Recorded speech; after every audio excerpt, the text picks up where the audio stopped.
Hello, Barry. Let me see if I can get my water in a good place here.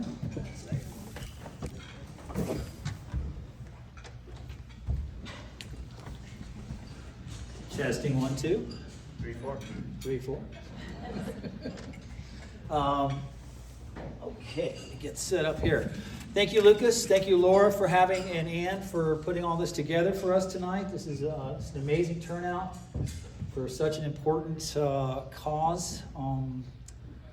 Treatment is not the first option.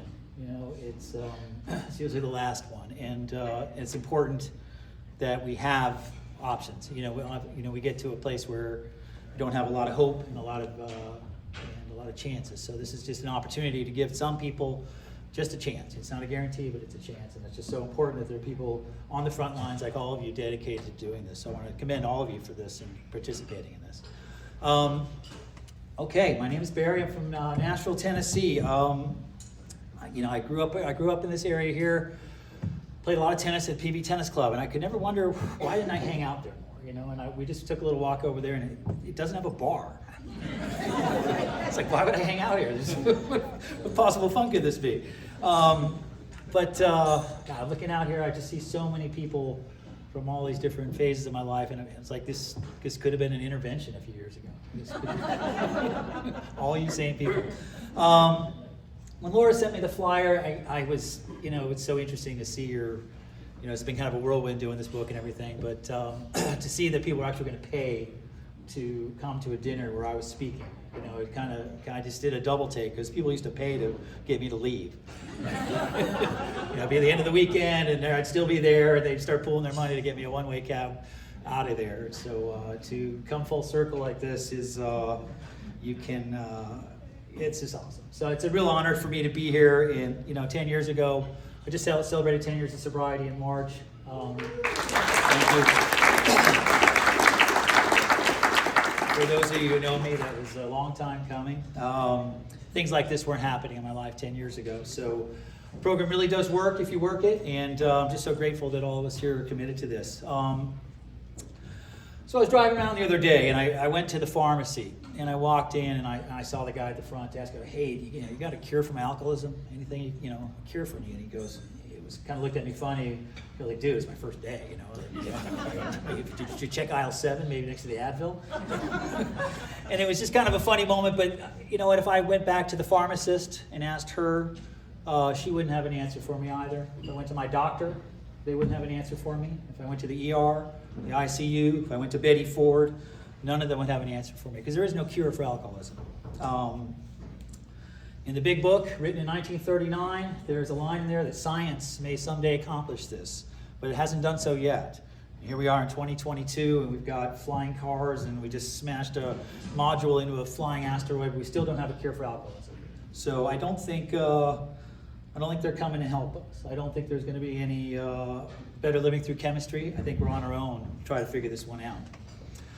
And one of the reasons is alcoholism is a peculiar disease. It's not like other diseases. The normal connotation of a disease is something kind of tragic and, to the unsuspecting and unwilling, like an ALS or leukemia or cystic fibrosis or something like that. But with alcoholism, you got to really work at getting this. This is something you have to participate in. I mean, that 17th drink that's just sitting there, that you have to drink that if you want to become an alcoholic.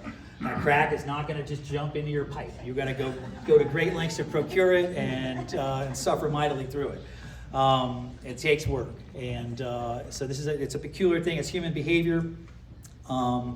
So the debate about a disease is complex in the sense, because there hasn't been any kind of a cure for it. But if you follow somebody around in late stage alcoholism, and many of you have, and you have loved ones who have suffered through this thing, it's not a discussion. Something's seriously wrong, okay? And whether we can cure it with a medicine or a pill someday is above our pay grade right now. But right now, it's just something that the severity of it is so extreme that we need places like treatment centers to help out. So, but one of the other problems with alcoholism is the diagnosis, and the diagnosis has to come from the alcoholic. They have to participate in this. And if any of you know and you've suffered through loved ones struggling with this, you can sit them down, and they could have gone out and gone on a bender and disappeared, crashed a car, DUI, end up in jail, and you can sit them down and say, hey, you've got something's wrong here, you know, and they'll just brush it right off. Say, you know what, the first part of the night was money. I just got to work on my ending, you know. You know, I got this. You know? But it's, you know, it's fascinating because if you have a heart problem, you go to your doctor and he tells you, you know, you've got heart disease and we had to do this and this, and you say, no, I don't. You know, but that's what an alcoholic will do, and we're slow learners in many, many ways. I always love the South Bay sobriety story of the guy in Palos Verdes who gets his 4th DUI, and he's just sitting there and lamenting. He's like, I can't believe I did it. I took Hawthorne instead of Crenshaw.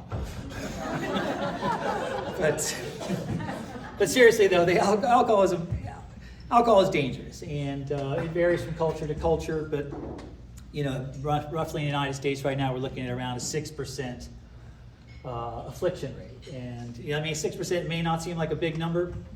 But when you extrapolate that over 300 million people, that's around 20 million alcoholics out there suffering in some capacity at some stage of this illness.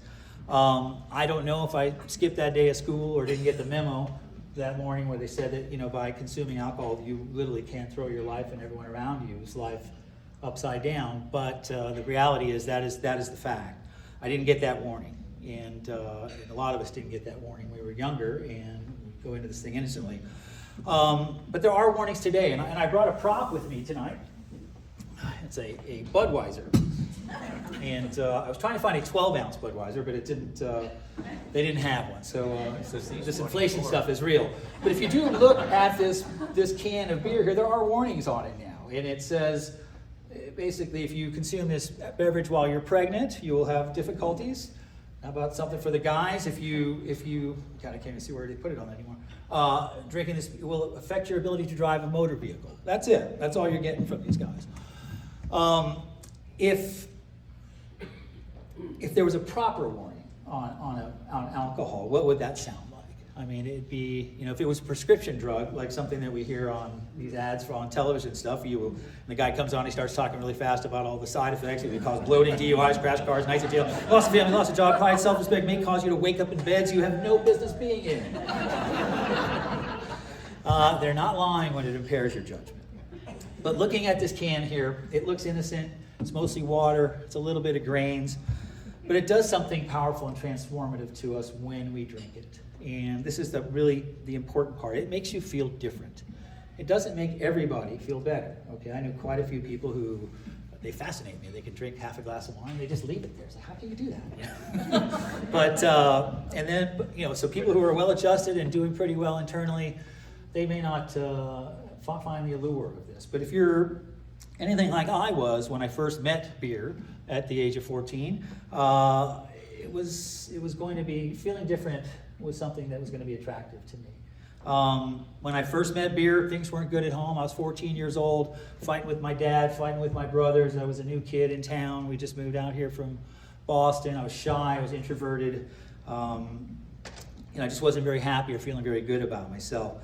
So when I first met my first friends in California here, they were at this lovely tennis club called Rolling Hills Plaza Racket Club. If you have a few alumni here from there, it's no longer with us, unfortunately. But it was quite a place. They should have come with a 30-day stay at a rehab for your membership. It was quite a party. It was a party place. It was tennis and beer, and not necessarily in that order. But when I reflect back on my first set of friends there, one of my buddies had a van, and he, these guys were kind of goofing around a little bit, and they picked me up one night at my house. And before I even, we're going to a birthday party. If your parents out there, birthday parties and movies are code for fooling around a bit. But so I get in the car and they hand me a 12-ounce beer before I even sat down. And that beer hit my hand, and I drank that beer at the age of 14. And all of a sudden, it had this amazing transformative effect, just like Lucas was saying here. All of a sudden I was funny, and I was tall, and I was handsome, and I wasn't shy, and I wasn't introverted, and I wasn't hyper self-conscious, and all of a sudden I was the center of attention. And it was like Dorothy in The Wizard of Oz. It all of a sudden just went from black and white to Technicolor, and my life changed that day. So I thought, well, shucks, if one could do all that, I might as well have another one. So I had a second one, and a third one, and a fourth one. And we actually did go to a movie, and I got inside the movie, and I never had a chance, and they threw me out of the movie and into the street and into the grass out there and stuff. But eventually got home that night, and it was a transformative night for me. It was like the most, it wasn't a pretty low bar to cross, but it was the most fun I'd ever had in my life at that time. And I woke up the next day, sick as a dog. My head felt like I was, like a pinata mid-destruction. But I knew something had happened to me that night. I felt different. And I knew it was possible to feel different. And that had a real pull on me. So when I got the wellness call the next day from my friends to see how I was doing, it shouldn't have been a hard decision. I should have been able to stay home and take care of my hurting self. But I didn't, I couldn't imagine not feeling that way again. So when they called and said we're going to a movie or a birthday party, they showed up again. The beer got put in my hand again. I opened it. I almost buckled from the smell of it, but I do remember it was hard to get down, but it was even harder to put down because I didn't want to let my party friends down, and I knew this was the thing that was going to calm me down inside. And I proceeded that night to do the exact same routine. I drank alcoholically all night. I got sick again that night, and I went home, and at age 14, I was already drinking alcoholically.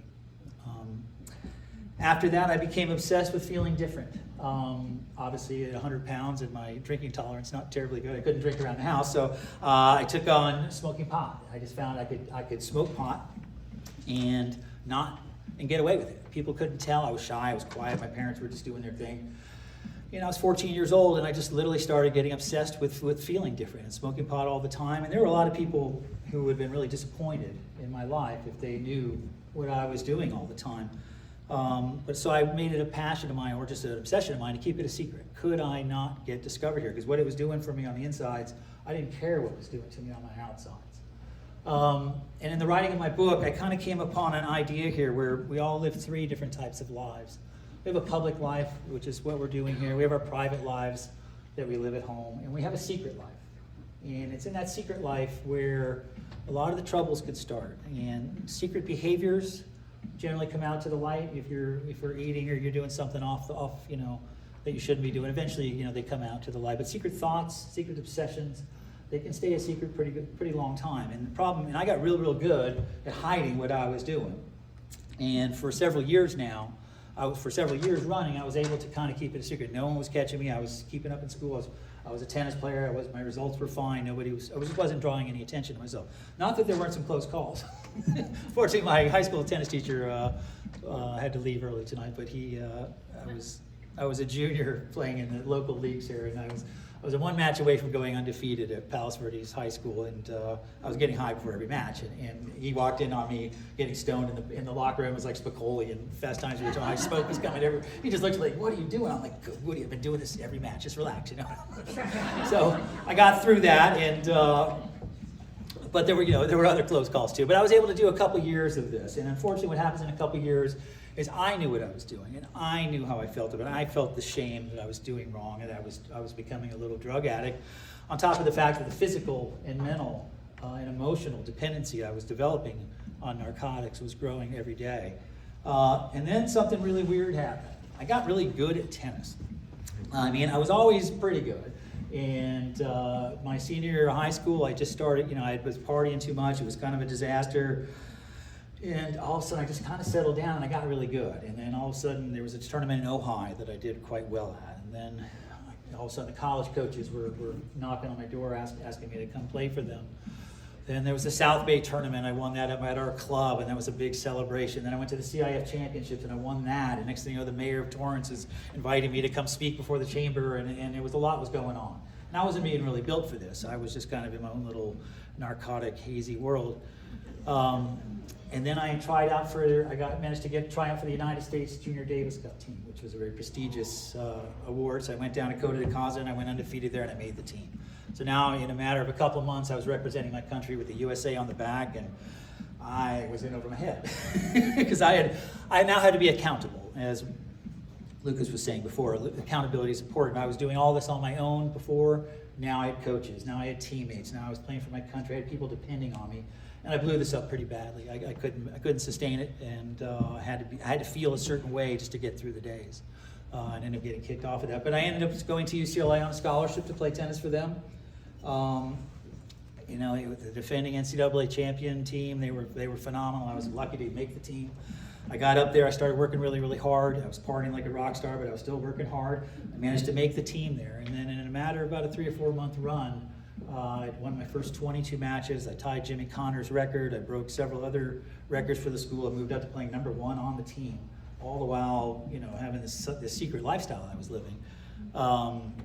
And it was a lot. I wasn't being built for this. I wasn't being built for that level of success. And all the attention and the media and just all the stuff that was happening, I just could not have been more uncomfortable in my skin. And I just needed to go deeper and deeper into my using just to manage it. And then one day, I was 22-0. I walked on the court against USC. I lost my first match.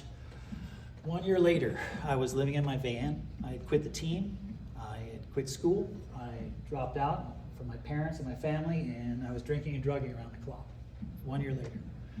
And so commenced a decade of underachieving. I was the underachiever of the decade. So starting in about 1983, about the next 9 to 10 years, not without a few opportunities. I was in the South Bay here getting to train with Peter Sampras and work for Robert Lansdorf and a lot of other opportunities that a lot of kids don't get, but I couldn't get out of my own way. And at the end of my using there in 1992, I was in the Hamptons back in New York, and I was living the high life and teaching all the famous, wealthiest people in the world, and I was starting to lose it. And I was having trouble showing up for work. And I was even having a harder time lying about why I wasn't showing up for work. I just couldn't lie anymore. And on one morning, after a long weekend I've been missing, and I remember getting to the train station and going east was to my life and my home, my girlfriend and my job, and going west was to the great unknown. And I went west. And that became my first real significant bottom. I ended up in Atlantic City. I had to be rescued out of a hospital there. My parents were notified. I remember just sitting, fighting for my life in the ICU bed, having my father just saying, "We'll get you the help you need." So the chain of command was complicated. They managed to get me home, and that next week I went to Sierra Tucson inpatient sobriety for my treatment center for my first 30-day stay. So I want to tell you a little bit about my experience at rehab. I'll never forget that drive from my house to the airport. It was going to get tricky, and you're driving there, and I knew I had to quit. And all the liquor stores were talking to me, and I get to the airport, and it's 3 deep at the bar, and everyone's drinking, and I'm like by myself, and I get on the plane, and I manage to abstain, and then the lady comes up, "Would you like a drink?" I'm like, Jesus Christ, how does anybody stay sober in this world? So I get to the airport, and then there's this nondescript van out there, and a gentleman with with my name and stuff, and I guess that's the anonymous part. People don't want to know they're going to treatment. And I was not in a good place. I was in a tough spot. I just wanted out of there. I wasn't really ready to face my deal here yet. And I got in a van with this gentleman who proceeded to just talk a lot. And it was about a 45-minute ride to the center, and he just started telling me how he thought he had the greatest job in the world. You got to pick people up, and there's these broken people, and then you got to bring them back to the airport a month later in a totally transformed state. And I wasn't there yet, and he kept saying, all the people at the center, we go through the program ourselves. And I was thinking, God, man, you go through the program, this is your job, you're driving the van, what are you doing, So I wasn't doing it, I wasn't feeling it. I said, "Hey, can you pull over?" I was gonna make a run for it. Told him I wanted to get a soda. So he pulls over, I go for the van door, and it's locked on the inside. He goes, "Yeah, man, you're not the first guy to try this." But so began the process of me not running from my problems. And I went to that treatment center.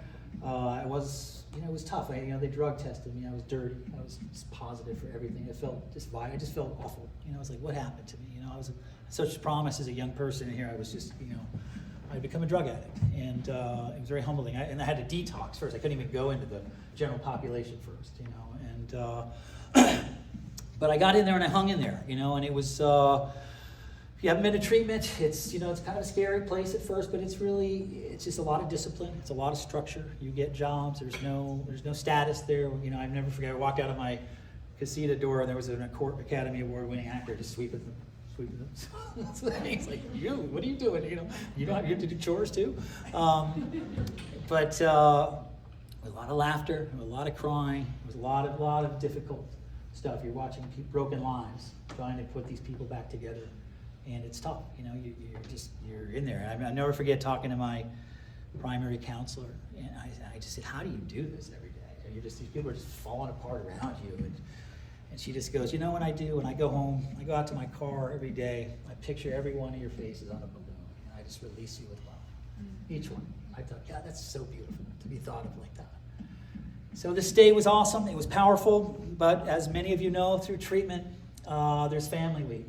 Family Week is probably the most important part of recovery. You've got, families come into this situation in various states of, they got their own problems, or their own alcoholism or history of alcoholism. We're trying to break the chain, a lot of us are. So I remember talking to the family counselor, and he goes, and I go, my parents coming? And he goes, yeah, we'll get them to come. I go, listen, man, I'm going to just tell you right now, my parents ain't coming to this thing. There's no way they're going to come here. And he goes, listen, the only people who haven't made it here are either in jail, passed away, and I go, you're going to be adding a third category to that. They ain't coming to this. And so sure enough, a couple weeks go by, and every time I try to get near the guy, he's running away from me, and I'm like, oh, this isn't going to happen. So sure enough, he finally sits me down. He goes, listen, your folks aren't going to come. Okay? And that was a gut punch. They paid for my treatment. They got me there, but they couldn't be there for me emotionally when I needed it. And I had some things I needed to talk to them about. I think in their minds they feel responsible for my alcoholism, which is not right. Nobody can give you alcoholism, but what we did, a lot of our conflict created a lot of the pain that I drank behind, and I needed to kind of air that out to them. So I thought I had the week off, and lo and behold, I get in there and I said, no, you're going to have to do your family week to an empty chair, okay? And I want that to sit with you as hard as you can. And it was the toughest thing I've ever gone through. I had to sit in there, and there's all these families. It was like the room almost like this, and every in-law and distant cousin was coming to help these people out, and I was in there by myself. And these other families wanted to come in and help me, and I had to talk to my dad in an empty chair, and that was tough, and I didn't do well with it, but many people wouldn't. But it set something important in place for me, where to be abandoned at that level of emotion, it made me realize, it's not. No one's going to come. No one's coming to save me. This is going to be my problem. I'm going to have to figure this one out. And it's not that they didn't want to help me or didn't love me. They just couldn't. It was above their. They didn't know what to do and stuff. So that was a tough one. So I got through that week. And I'll never forget the driver when I was coming in. He was pretty firm with me, and he goes, "Listen," and then we pulled up to the gate of the center, and he said, "I want you to see the sign here." And the sign said, "Expect a miracle." And that same driver picked me up to take me back to the airport 30 days later, and I could barely look at him. And he knew, and he just pulled me up on another sign. He goes, "You are a miracle." And I didn't have to say a word. He just took me home, and I said, "You got the greatest job in the world, man. You get to see this just alchemy of people who come in so broken and have a chance to live their lives again." And I say have a chance because there's no guarantees. This isn't. You go in hopeless, you come out with a little hope. You come out with no chance. You go in with no chance, you have a little chance. And coming out is complicated. You have no margin for error. It's like a John Post forehand. I had to get that in, sorry. I told you. Very flat. Tennis term. I told him if you come here in my little talk. It's difficult. So what are the goals when we come out of treatment? This is complicated, especially some of the younger people here. This is, we've got a lot. Forever's a long time, I mean, if the goal is to die sober, yeah, I could go home, lock myself in my room, and never come out again, and I'll be 80 years old. But that's not living. I've got to come out of my room at some point. So what are the goals? We're going to try to get back into the stream of life. How much life can we take on without putting ourselves in jeopardy of a relapse? My hat is absolutely off to anybody who can go to treatment for 30 days and walk out of there and never touch alcohol again. That was not my story, though I did get some good runs. I did get a good run of sobriety there. I did have some underlying mental health stuff that caused me to struggle later on. But I think most importantly, you get a chance to break the cycle. The cycle is where we're in trouble. We're at risk for ourselves. We're at risk to everyone around us. Our poor loved ones who are just got to be at their wits' end. It gives them a timeout. God, take him, please. And somebody, I'm done with this. But it sets in motion in your mind and in your heart that people do get better. There is a way to get better. There's a solution to this. It's hard work. It's not perfect. None of us rarely have we seen a person follow our path. It's very difficult. But if we stay true to the mission, it is, there's the possibilities are quite extraordinary for us. I'll wrap up with this. When I was using out there, I took from everybody I met. I didn't take your money or your drugs. I took your love. I took your trust. I took your peace of mind, your serenity and stuff. And and a lot of people turned their backs on me when I was out there, and not because they didn't care or they didn't love me, but it wasn't safe to love me. It just, why get closer to something that's not working out? This isn't going to end well. And one of the greatest gift of this program is it's safe to love me today. It's safe to care about me. You can trust me. I've got a beautiful wife now and a beautiful family, and look at you, all you people here in support of this and myself and everything we're doing. And I don't owe anybody an apology tonight. I owe you just a profound thank you for participating in people's lives. It's not easy to get close to this. It's hard. It's heartbreaking. It's heart-wrenching. It's challenging, and it doesn't always work out. But you're willing to do the hard work, and you're all here tonight supporting this great cause, and I'm just so proud to be able to be a part of it. Thank you guys so much.